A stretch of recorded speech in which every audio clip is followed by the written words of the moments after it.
Баялаар.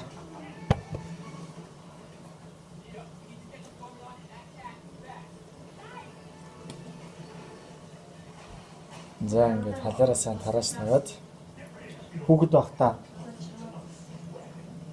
хийж иддэг байсан. 70 давхар гэдэг нахны зарим нь сайн мэдэх байх.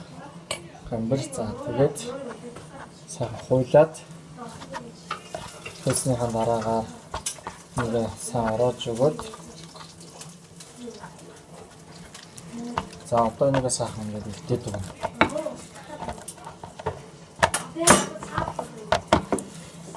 За ингээд илтлээ.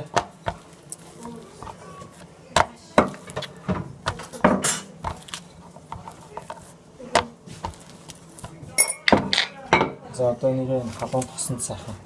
Болоо байна. За. Яан ингээд нэг бэлтгэц яг дараа. Томиг халаарт хэрэгтэй. Хашаар мөнгө хийж байна. Цагаартай. За ингээд одоо энэ